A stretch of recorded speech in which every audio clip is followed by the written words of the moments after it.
Are you in need of mental health therapy? Looking for a therapist, but the landscape is just too complex to make it work? You don't think you're asking for too much. Somebody who takes your insurance, specializes in anxiety, is close to your home, has availability after work or on weekends, and seems like the kind of person that you could connect with. Then why is it so difficult to find them? The truth is that finding a right therapist can be really time consuming and quite complicated. So, in this video, I'm going to help you sort through the essentials, figure out what's flexible, and help you learn how to find a really good fit therapist just for you. Hi, I'm Deb Norton, and I've worked in human services and counseling for over 30 years. I know firsthand how overwhelming the search for mental health care can be.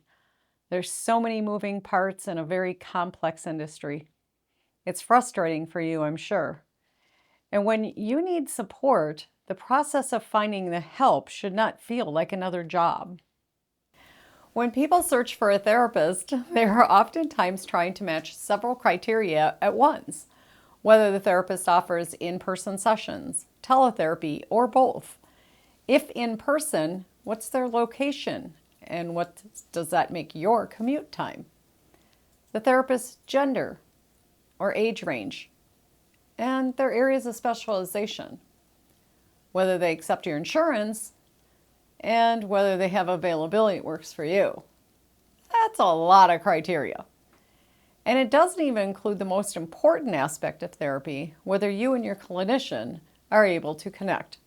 Connection's an integral part of therapy.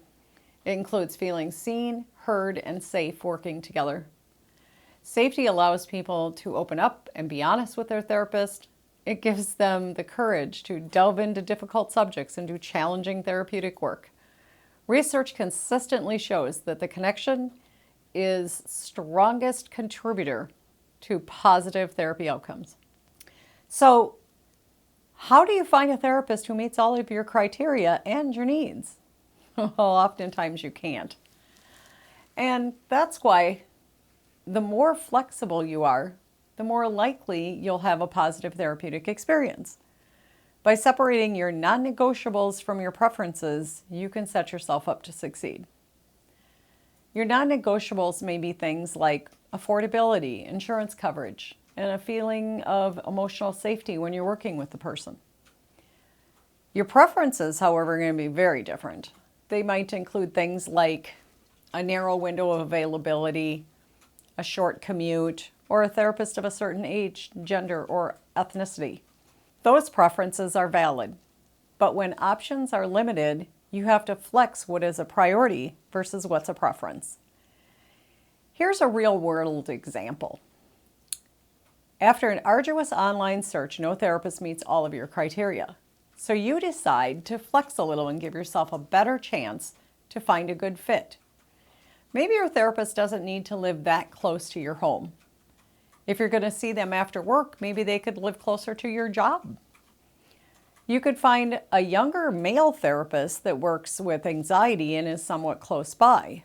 But there are several more experienced clinicians of both genders who specialize in anxiety and are a little bit further away.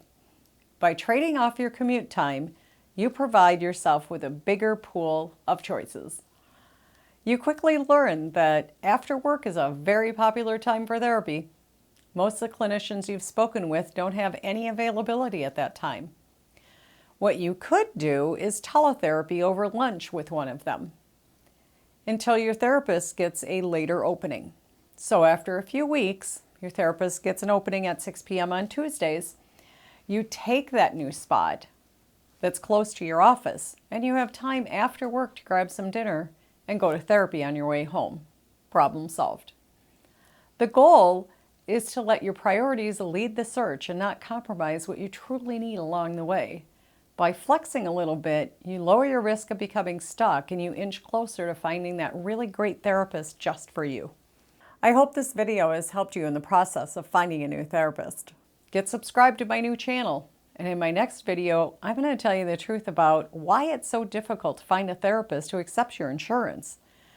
And I will continue to talk about the inside scoop on mental health care and share all of it with you. Make sure not to miss it. Thanks for joining me on The Reframe. I'm Deb Norton. We'll talk soon.